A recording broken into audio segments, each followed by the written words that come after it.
Right, watching TVC Breakfast. Let's get to our discussion now. Nigeria is facing a currency crisis as the value of the naira against other foreign currencies continue to depreciate. This situation is not only affecting the economic outlook of the country, but is also sending many companies and businesses packing.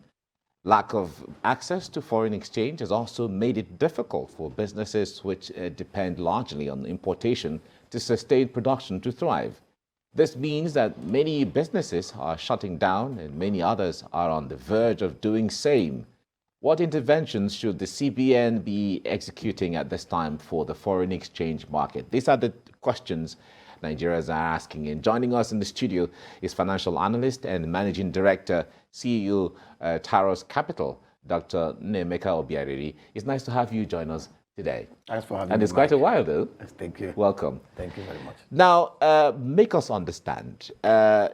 Yes, in fact, the last close to more than 10 years, there has been the issue of using foreign exchange to defend the naira. That is what the central bank tells us. And we've seen that over and over and over again over the years. But where we are right now, I believe the arsenal of our dollars have collapsed to the level where it can no longer defend the naira. There's a free fall now. What's responsible for this? Mike, thank you so much. The issue of CBN defending the naira. First of all, we must understand the dynamics behind either the appreciation of the naira to the dollar or depreciation. It's just the normal law of demand and supply. If you have higher supply of the dollar against the demand for a dollar in any economy, the local currency will always appreciate, or at the best, remain stable. Take, for instance, the UAE. Over the last 10, 15 years, the dollar to the dirham has always been 3.65 dirham to $1. Stable economy. The issue of Nigeria's currency, Nigeria is an import-dependent economy. And, you know, sometimes when I look at people blaming the Central Bank of Nigeria, of course, Central Bank of Nigeria shares some blame, but, you know, in every economy, there are always two sides to it, the fiscal management and the monetary policy management. The monetary policy management, the foreign exchange management, is where the CBN plays. The CBN they do not control the fiscal sector. Now, the issue of supply, the issue of demand. Nigeria exports products that earns us dollar.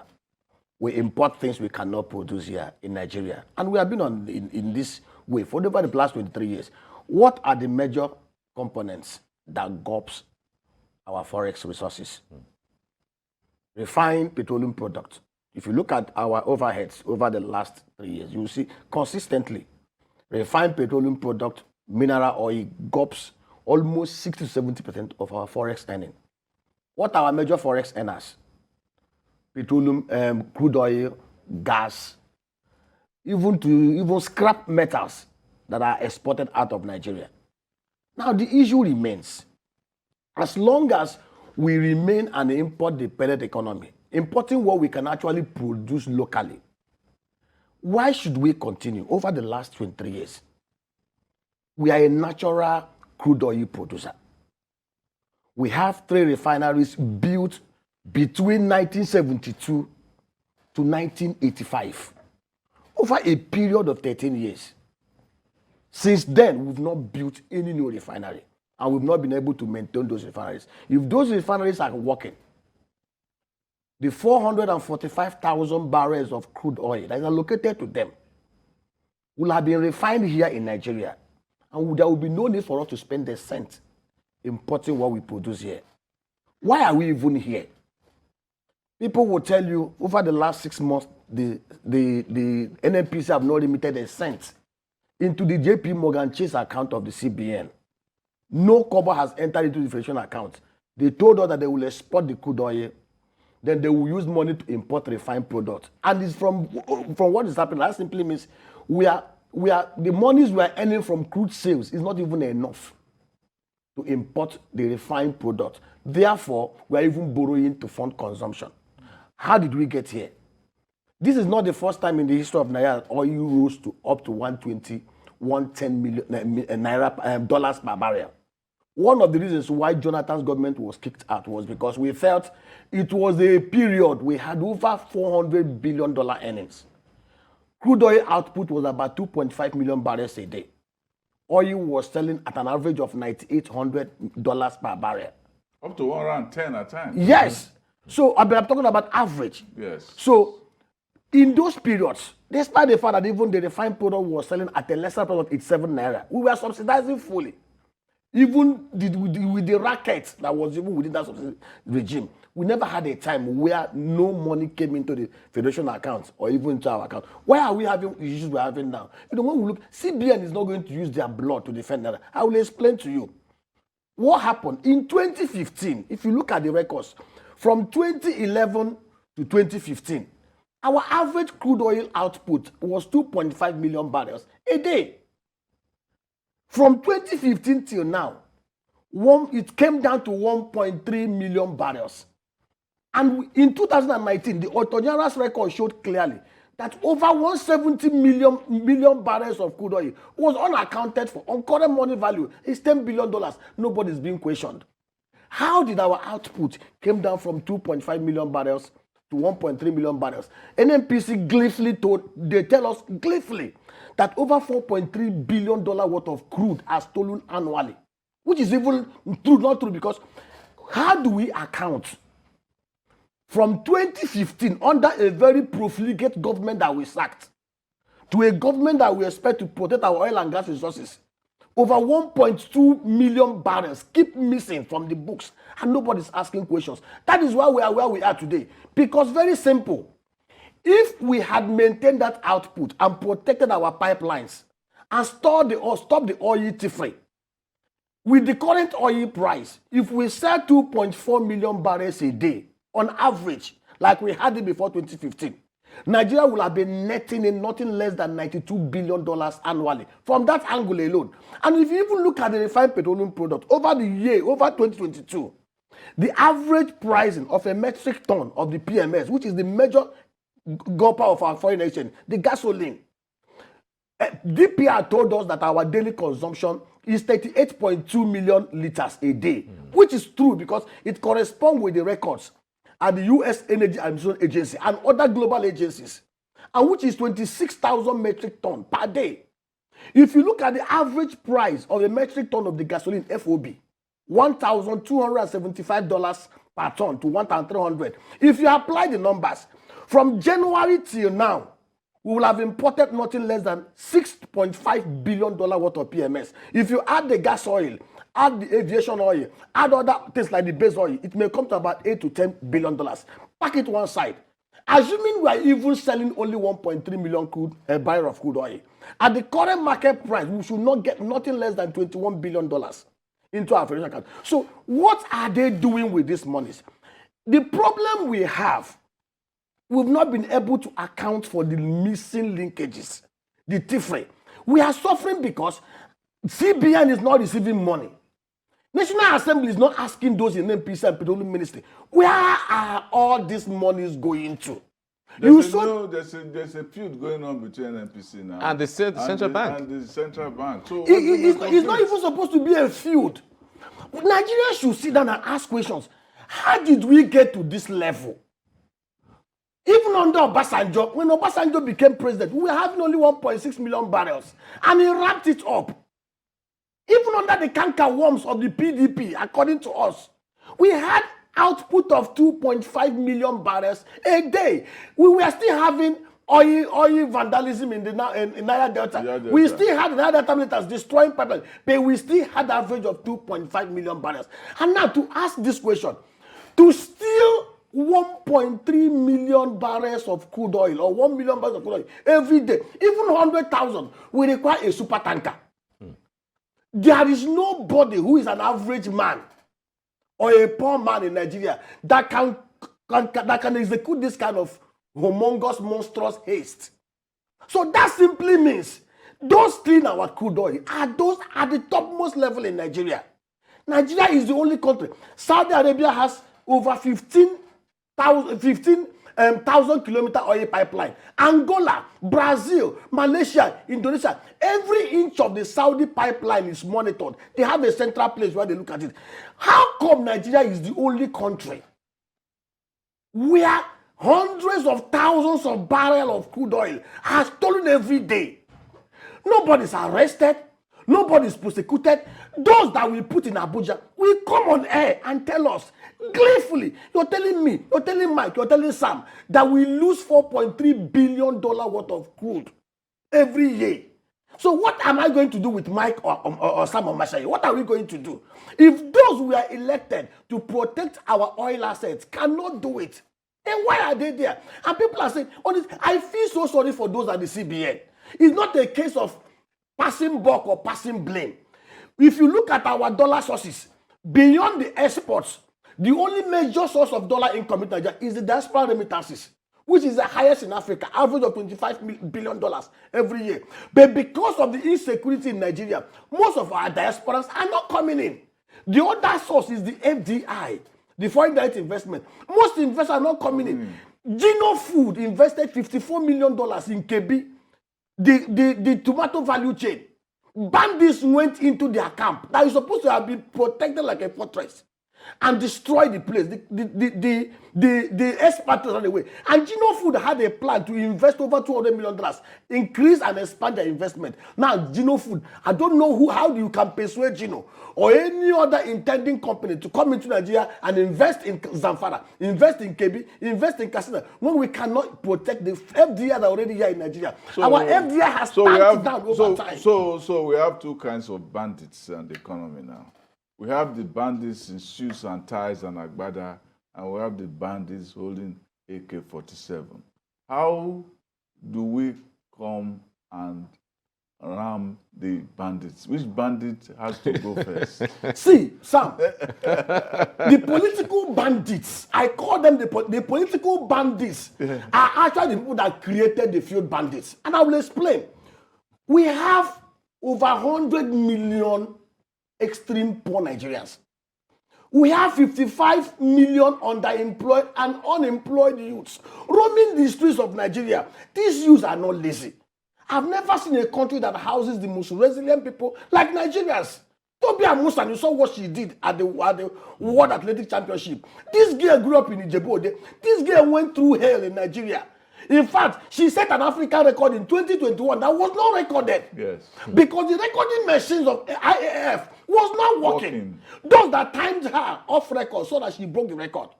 Imagine if Tobi had clocked this world record in Nigeria, she would have lost her glory. Brume Esse. We had our own. At that time, we had our own clock wind. You know, there was a tailwind when she got 12 point something, 12.6 or 12.1. No, 12.6. 12.06. Yes. 6. When she got it, they said it was wind. Wind. We had our own clock wind there. When she was to break the African record. We always create our own problems. But they solved their own there. We couldn't. Sam, let me tell you, if we and then we get to talk about it. If we can take care of, Nigerians can collectively, with good heart, constructively, if we can be sincere to ourselves and take out these political bandits, the few bandits will disappear in 6 months. It may not be up to 6 months. Exactly. I asked this question. Olusegun Obasanjo as president. You know, when I hear go to the southeast, bandits or non-government will bomb police stations, not one, not two, not three. We sack prisons in Ikuje. Olusegun Obasanjo as president. God help you. It will not happen. Go and check the records. Ram the. That's why everybody says they are the Forex there. Go there and deal with them. And then you have all the armed forces. You have everybody.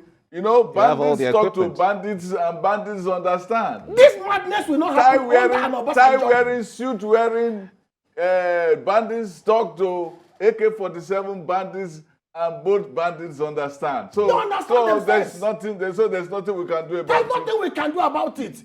And as long as the insecurity is, what are the other exports? We said we want to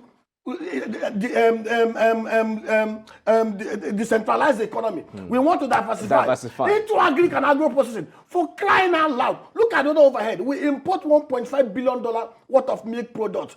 We have the crude palm oil that we are controlling about 45% in 1964-65. Today, we cannot produce up to 60% of what we consume in Nigeria. We import crude palm oil from Malaysia, even from Cote d'Ivoire.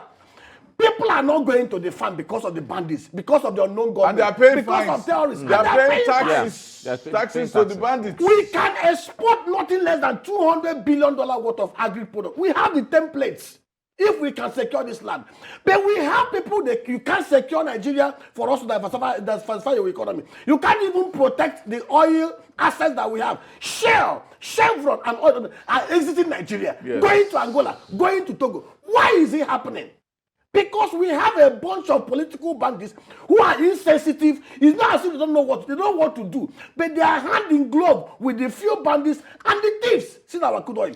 Now, it is madness everywhere. And we see too, and we see too that they spend billions of dollars to maintain refineries that are not working, and they can say that in public very easily. That look, turnaround maintenance. Turnaround maintenance, you are not getting fuel there, but you are paying salaries, you are maintaining, you are who is doing this auditing, please? Mr. Sam, let me explain to you. You see, without sounding, I am not patronizing here. 2007 was the best year for Nigeria since we started this republic. And I will explain. Obasanjo saw clearly that one of the things that inflated cost of governance in Nigeria was public sector spending. First of all, he privatized and sold out most of the public houses to civil servants. Because people were living in Ikoyi, go to Ikoyi, most civil servants, and government were paying for it. He saw the property today, go and maintain it yourself, and go give money to government. In 2007, Obasanjo saw clearly the issues of this refinery cannot be fixed with the kind of public sector profligacy we have in here. And he sold it to the Blue Star Consortium, Aliko Dangote, Femi Otodola, and the rest of that team. If that sales had been allowed to stand, by now we wouldn't be saying the same thing we are saying. Insecurity, the man handled it totally. Go and look at Zaki Mamanodi. You don't dare touch a military. You cannot kill a military man in Nigeria under Obasanjo and you go scot-free. You produce those that killed him. So we must have to sit down and ask very critical questions. Nigeria is comatose. We have asked all the questions. We've asked the questions. Which questions have we not asked? Is there any question you will ask today that we have not asked? But as it is right now, it's quite frustrating. The way you're saying it is the same way Nigerians feel. But as it is, we know that the Dangote refineries is coming upstream. Now, would that be the messiah going forward? See, Sam, it will be very tragic for a country as gifted and big as Nigeria to depend on one man. We are trying to create an oligopolistic monster. Let us face facts. In South Africa, you don't produce as much crude oil as Nigeria. South Africa has over 3 refineries that produce about 540,000 barrels of crude oil every day. Total, Chevron, they are in South Africa. Why is Total? Why is Shell? Why is Chevron not building refineries in Nigeria? The last refinery that was built under Babangida was done by Shell. So the question should be, we need to open up this market transparently. Sam asked a very important question. In 2016, we had a window of opportunity to liberalize this market, remove subsidy, and privatize those refineries. From 2015 to 2022, they've used those refineries to steal over 850 billion naira by way of losses and turnaround maintenance program. And it is so convenient for them. You pay 67 billion naira annually to a group of people producing nothing. Very simple. We can redeem this land, privatize those refineries. In fact, sell them as scraps. Because if they are not refining, they can't be gulping our earnings. Number 2, look at the joint venture agreement with the oil majors. Federal government on that should reduce their holding to 40%, sell the remaining 10 to 15% to deep-pocketed Nigeria investors in the oil and gas sector, and then privatize the JVs to make it become incorporated, like the NLNG, which is one of the only public-private sector corporation that is paying us dividend, because federal government owns 49%, private investors own 51%. All the downstream oil and gas assets, from the refineries to the jetties to the pipelines, privatize them. And then number 3, which is very most important, the Navy, the Army, the police, and the local agencies have shown clearly they cannot protect our oil and gas assets. They are compromised. In Angola, in America, in other places, allow the oil-producing companies to form their own security agency. Now, to protect the sovereign interests of Nigeria, every arms and ammunition that are bringing Nigeria must be approved by the NSA. And then involve the communities in a situation where the communities can earn a percentage of the oil green through their land if they can protect their assets that pass it through their community. Mark the assets, mark the pipelines. Use technology to monitor movements around it. I tell you, this thievery will stop. It's not as if we don't know what to do. Then on the other agri sector, protect this land. Let me tell you, when I hear we have spent over $27 billion fighting insurgency, these are money that should have been used to build infrastructure in Nigeria. It's another bandits. Bandits. 25 billion dollars spent by a sovereign nation that has security forces, over 600,000 armed security forces from the army to the air force. Yet we cannot destroy less than 20,000 bandits and all manner of orchards destroying this Nigeria. You know, these guys are playing with our intelligence. It's an industry that they've established. We hear gold mining has become a free-for-all business in the north, and people are using it to create and make these insurgents not to go, for them to hide under it. So these are things we must sit down. If it's a sovereign national conference we are going to hold, we must sit down and ask ourselves the truth. Less than 1% of those in the high place of power, the elitist bandits and gangsters, are destroying over 200 million Nigerians. The irony is that the bandit in suit and agbada lives in mansion, has private jets, goes to overseas for vacation, and shop in the high places of Manhattan and London and Paris and all of that. The other bandit is also rich, but lives in hut, eats only kunu and bread, wears rags, has no AC, but uses the money to become to get more arms and take his his drugs, his Tramadol. So there are two kinds of addictions. The addiction of the upper class bandit who lives in the lap of luxury and cannot do without making away with money that does not belong to them. And then the lower class bandit, whose addiction is not only the physical addiction of taking drugs, but also of getting weapons and killing people. In the final analysis, the rest of us are victims of the upper class bandit and the lower class bandits who have addictions that are so bottomless that there is no much room for those of us who are not there. Mike, you know the saddening thing? I read somebody said, is it one of the activists, he said that Nigeria should save their money in dollars. Most of us don't even aware of the realities on ground. In Nigeria today, 100 million people live on extreme poverty. Over 176 million Nigerians live and earn not more than 6,000 naira, $90 income per month. This is the reality.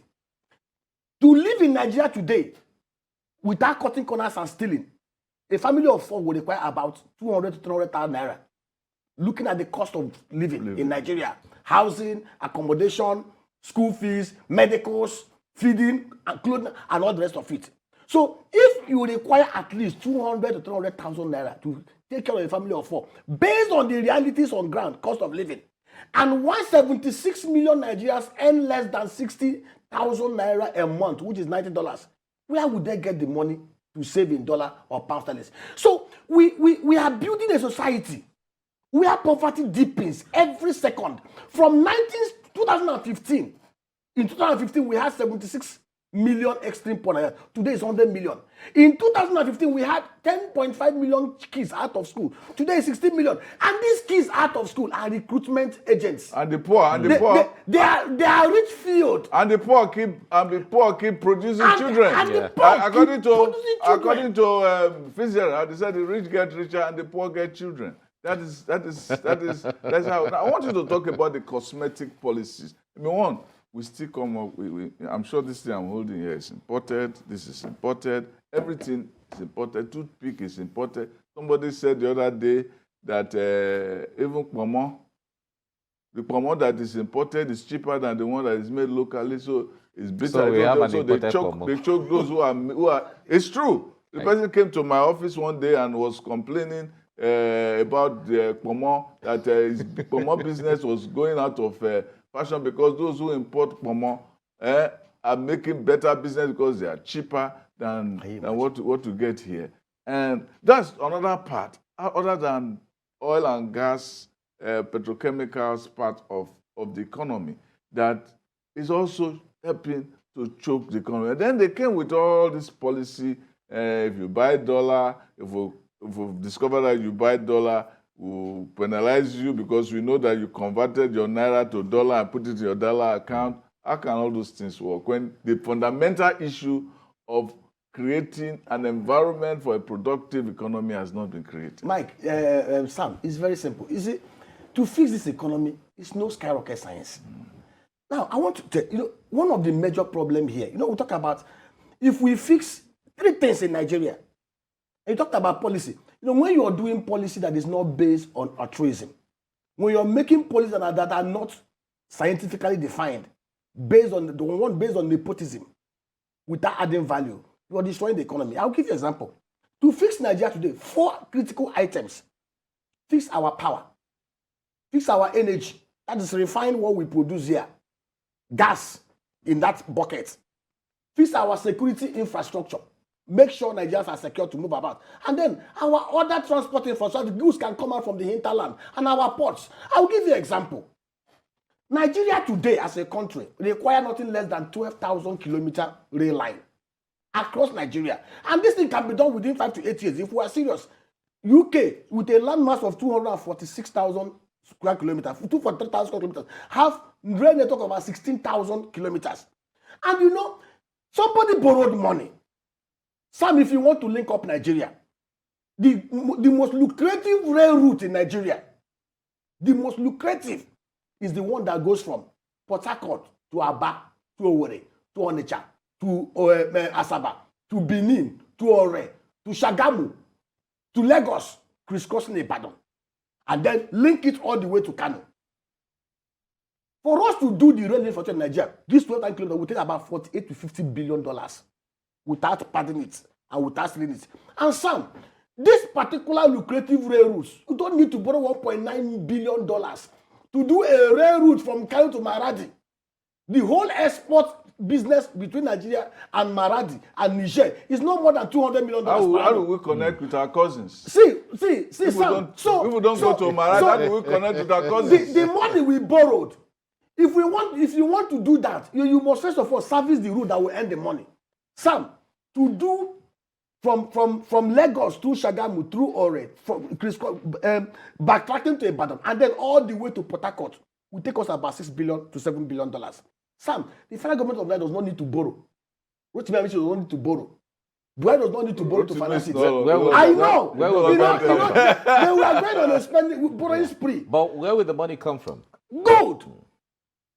We are not the only country that is doing rail. Ghana is doing rail. Ghana is 300 kilometer rail from Kumasi to 300 kilometers is PPP, design, build, operate and transfer. This rail route, I have a group I'm working with, Red Track Network, with the bank group in Germany. These are people that are involved in private sector driven rail projects. Concession the routes. If it means to use executive orders to approve, let private sector players drive it. We have 8 states within those routes. The SPV that should be created, those states should own it 2.5%. Let the private sector investor own 45%.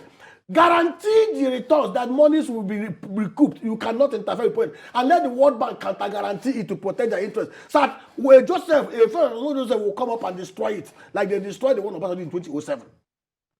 Put this in place. In 4 years, that rail line will be in place with all the infrastructure. The cargo and transport line of that rail network linking Port Harcourt to Lagos all the way to Kano. Under a design, build, operate and transfer 45-45-year program will help us to develop the rail infrastructure. The policy of using money from the crude oil sales to go and develop a maritime academy in a place where there is no water. In Sokoto, where there is no marine. Where there is no marine aqua system. It's madness. So we must sit down. This country is a gold mine if we tap it well. Every sector, every region in Nigeria has their own advantages. In the North Belt, we can do 1 million hectares of the date palm fruit. Nigeria is the only country in the whole world where the date grows twice a year. Saudi Arabia, even with their rich oil resources, still developed over 900,000 hectares of dates. If we do 1 million hectares of date, use it even to curb the ratification in the 15 northern states across the borders, we'll be raking in nothing less than $28 billion annually from that agro product within the next 3 to 4 years. These guys know what to do. We've developed templates, and you can build it in a cluster of 40 hectares each. And within those clusters, you will collocate animal husbandry where people can rear their cow. Set up a processing plant that can process those dates. It's a value chain. It becomes a value chain. And then you will have in every cluster 25 armed and motorized rangers that are going to be paid not from the federal account, but from the proceeds of what they produce in that place. If you have 1,250 clusters of 40 hectares each, that can give you $28 billion, you will have an army of 25,000 employed youths, fully armed, making money and fighting insurgency for you. Because it takes those who belong to the community to protect themselves. All right, let's come back to this Forex directly. We still have multiple Forex rates as it is. There has been called for the CBN and government to harmonize all of them. At this critical time, we are talking of Forex. In fact, Emirates is trying to reduce their number of flights to Nigeria because of trapped dollars in the country. How does this compound the issue of having multiple exchange rates? Sam, that is where, Mike, that is where the CBN got it wrong. If you look at before 2015, if you look at the exchange rate window, in 2014, 2015, official rate was 199. Parallel market was 212, 216. So there was no room. Very narrow. The narrow for arbitraging. How can you maintain official window at 430? And parallel market is doing at 710. You are creating room for criminals to thrive. And of course, we know what they are doing. So the CBN, as a matter of urgency, should match the exchange rate. The World Bank, the IMF, I don't know why they are doing what they are doing. But I tell you, it is wicked, it is criminal, it is profligate, it is destroying the economy. You cannot have two windows that creates arbitrage opportunities of about 218 naira. In a lawless country. Even a cent may be tempted. All right, we have to leave it here now. Well, the philosopher said, Karl Marx said that the philosophers have done all the things, all they can do to interpret the world. The point is to change it. It's all right. Thank you very much, Dr. Nnaemeka Obiaraeri, for coming on the program this morning. Thanks for having me. And all of the issues you have laid up. Nigeria makes us sweat. Someone joked recently and said that they said, what happened to this? They said Nigeria happened to it. So it looks like when something goes wrong, it's Nigeria that's happening to it. All right, thank you for coming, though. Thanks, Mike. Thank you very much. So much. Bye.